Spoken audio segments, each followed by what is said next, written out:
हम जब यहाँ लड़ने आए तो कितने सारे लोगों के पेटों में दर्द हो गए, नाम लिया सेक्युलर पार्टियों के और सबके। अभी आ गए ये बी टीम है, सी टीम है, डी टीम है। अब समझ लो साहब, स्टेज से खड़े रह के आप सुन लो मेरी बात। जहां तक मेरी आवाज जाती है, चाहे कांग्रेस हो, भाजपा हो, आम आदमी हो, सुन लो। अब आप कुछ भी हमको बोल लो, ए से लेके जेड टीम हमको बना लो, मगर हम फैसला कर चुके हैं कि इंशाअल्लाह ताला हम चुनाव लड़ेंगे, और लड़ेंगे नहीं, जीतेंगे। यहां से याद रखो, 15 साल से कॉर्पोरेशन के अंदर है ये लोग। हम तो चुनाव नहीं लड़े, फिर क्यों ये सत्ता में बैठे? अरे तुम में ताकत नहीं है कांग्रेसियों इनको हराने की। तुम्हारी नपुंसकता की वजह से आज ये लोग जाके सत्ता में बैठे हैं, और तुम इसको छुपाने के लिए बेटेगा हमारे सर पे डाल दो। याद है, आज मैं बताता हूं कितने सख्त दिल ये लोग हो गए। ये 56 इंच चौड़ा छाती कितना सख्त हो गया, मैं बताना चाहता हूं आपको। 80 दिन हो गए हमारा किसान भाई जो अन्न होता है, उगाता है, जो हम खाते हैं, फिर यहाँ पे आके बैठते हैं। वारिस पठान जो खा के आया आपके सामने बोल रहा है, वो किसान की बदौलत है जिसने आज अनाज उगा के खा भेजा। वो 80 दिन से हड़ताल पे बैठा हुआ है, मगर मोदी जी और आज हम मजलिस इत्तेहादुल मुस्लिमीन हमारे दलित भाइयों की, हमारे आदिवासी भाई बहनों की, हमारे हिंदू भाई बहनों की, हमारे पूरे के पूरे वंचित समाज की एक आवाज बन के पूरे देश के लोग हमारी तरफ देख रहे हैं कि हम यहाँ की बात नहीं करते, फालतू बात नहीं करते। हम संविधान के दायरे में रहकर संविधान का पालन करते हुए, कानून का पालन करते हुए अपने हक की लड़ाई लड़ते, अपने हक मांगने की बात करते हैं कि हमको भी हक चाहिए, हमारे बच्चों को भी अच्छी स्कूल दो, हमारे बच्चों को भी अच्छी तालीम चाहिए, हमको भी अच्छे अस्पताल दो। यही अरमान लेकर हैदराबाद से निकले यहाँ आए, मगर हम कुछ नहीं कर सकते जब तक आपका साथ नहीं। देखिए, आपकी मोहब्बत, आपका साथ, आपकी दुआएं बहुत जरूरत है, बहुत जरूरी है मेरे भाइयों। अभी मुझे भाई ने बताया कि यहाँ पे सीए एनआरसी का जब वो लगा था शाहीन बाग जैसा, तो यहाँ के जो लोकल कॉर्पोरेट थे वो तो आ ही नहीं पाए। हमारी ये बहन जाके काम करके आई, यहाँ जो हमारी माँ बहनें बैठी ये सब जाते थे। क्यों जाते? क्योंकि संविधान ने इनको अधिकार दिया था कि आप जाइए, आप अपने अधिकार का पालन करिए, और जो गलत हो रहा है उसके खिलाफ अपनी आवाज उठाइए।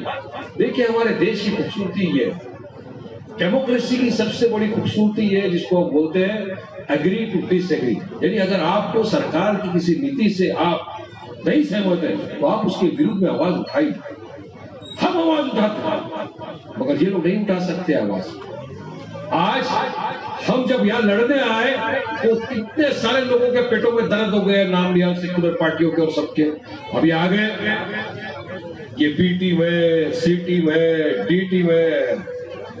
अब समझ लो साहब, स्टेज से खड़े रह के आप सुन लो मेरी बात। जहां तक मेरी आवाज जाती है, चाहे कांग्रेस हो, भाजपा हो, आम आदमी हो, सुन लो। अब आप कुछ भी हमको बोल लो,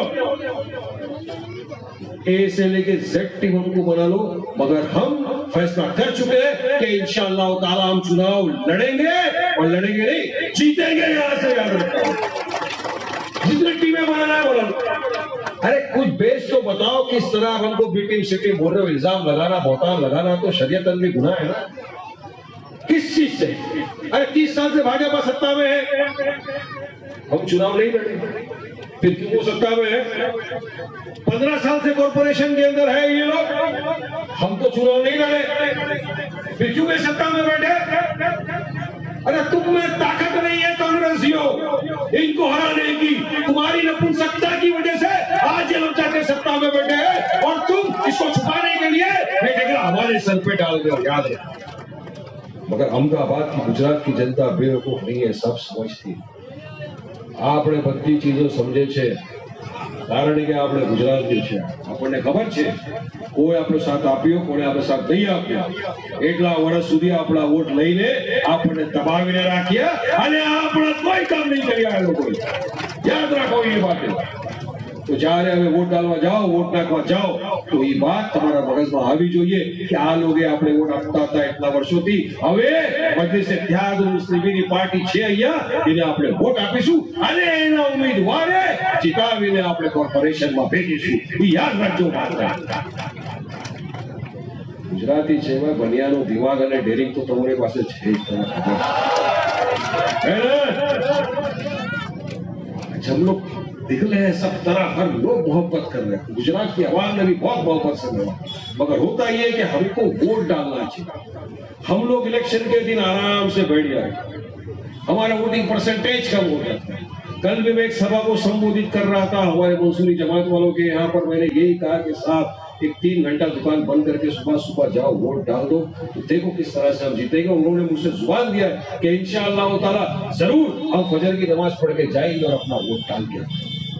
ये जज्बा है लोगों में, पूरे अहमदाबाद में, पूरे गुजरात के अवाम के अंदर जज्बा जागा है. और ये जज्बा 1 दिन में 2 दिन में नहीं जागा है साहब, ये जज्बा बरसों की जो मार खाई है हमने, उसको देखते हुए जज्बा जागा है आपके मेरे दिल के अंदर. क्योंकि हमको आगे ही नहीं बढ़ने दी, और आज एक पार्टी आ रही है आगे बढ़ाने के लिए, बी टीम सी टीम डी टीम, बिना किसी सबूत, कुछ नहीं.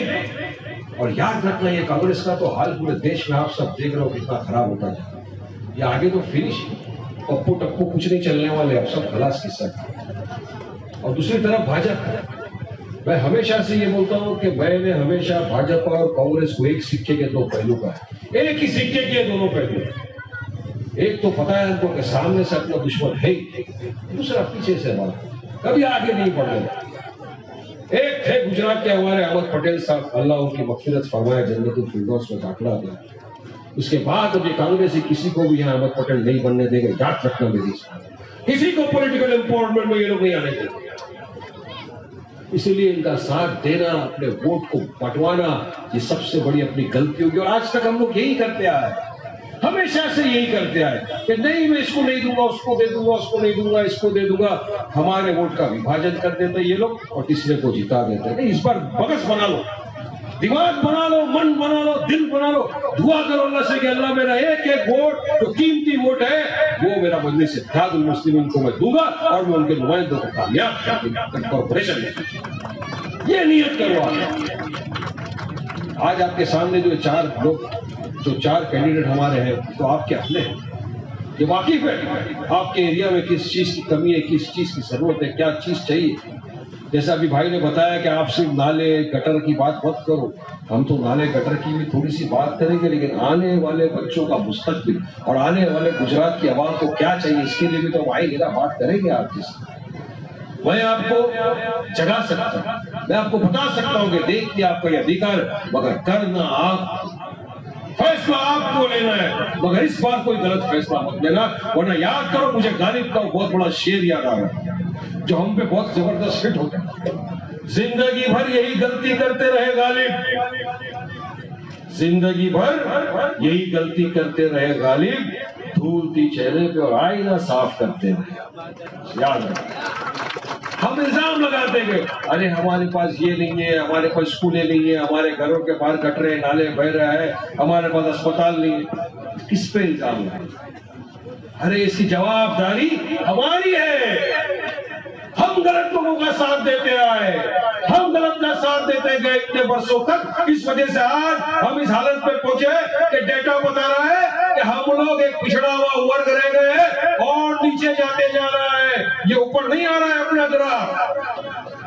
भाजपा से तो कोई उम्मीद है ही नहीं ना, और रखना भी नहीं उम्मीद कोई उनसे. तो आज मैं बताता हूं कितने सख्त दिल ये लोग हो गए.